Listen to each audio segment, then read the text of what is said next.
almost done. Hi, I'm Tom, and today we're gonna learn how to air a quarter pipe. Let's give it a go, Tom. Oh God.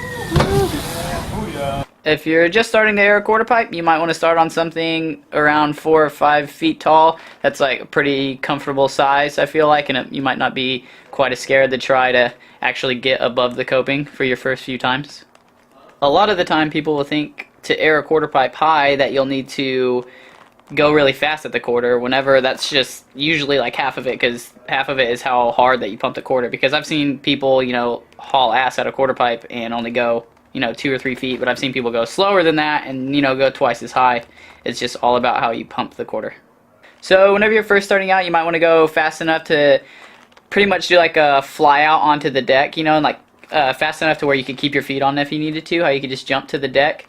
So whenever you're rolling at the quarter straight on and you hit, like, your front wheel hits the very bottom of the transition, you'll almost want to try to manual all the way up the quarter pipe. You won't pull back hard enough to actually pick your front wheel up off the ground, but just about to where it's about to come off the ground, because all your pump is going to be in the back wheel, and that's where all your pop will come from, is whenever your back wheel actually hits the coping.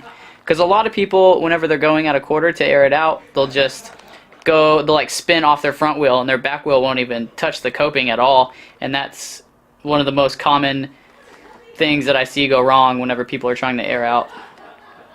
So as you're pumping up the quarter and you're pushing down with your feet and legs as hard as you can, you're pulling back with your upper body, it's almost like you'll snap off the coping. Like your front wheel will come off and you'll start leaning back even more and like shoving or like pushing down harder with your feet, and as soon as your back wheel leaves the coping, you'll almost like snap past it, like kick your legs straight out and pull your arms towards you, and then that'll help give you the pop off the coping that you need.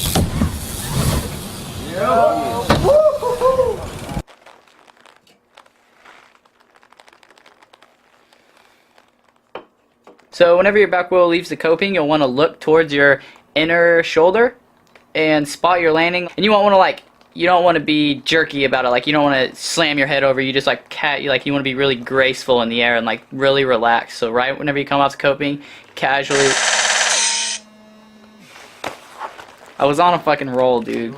She's worth it though. You want to land the nearest to the coping or top of the quarter as you can, so you can carry your speed onto whatever you're going to hit after. If it's another quarter, another box jump, it's always good to, and it just things feel better whenever you actually land smooth and don't land flat and break your wrists. Going down the quarter is very, very similar to going up it. Hopefully your front wheel will land first, and then so you can start the pump with your arms like pushing down, and then whenever your back wheel gets on there too, you pretty much do the same manual type motion, like push down with your legs and feet real hard and then pull your upper body back towards you. What, your upper body is you, why would you pull towards you?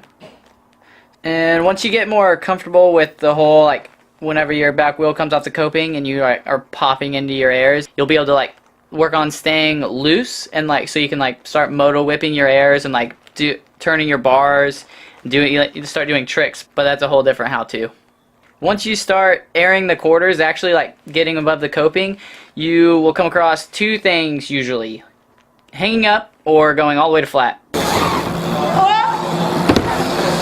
Both these are awesome in their own ways.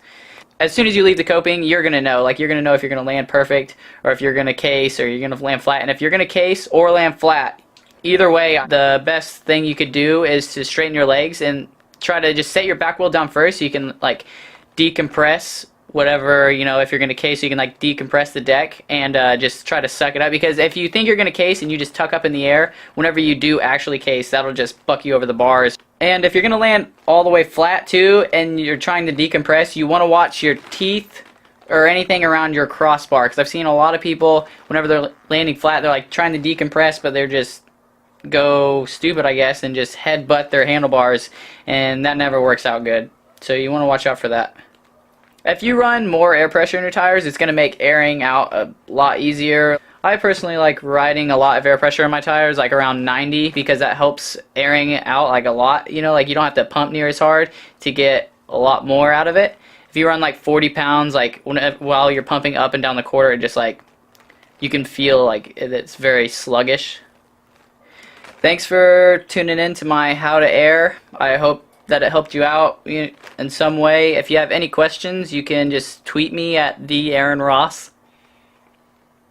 Thanks for watching.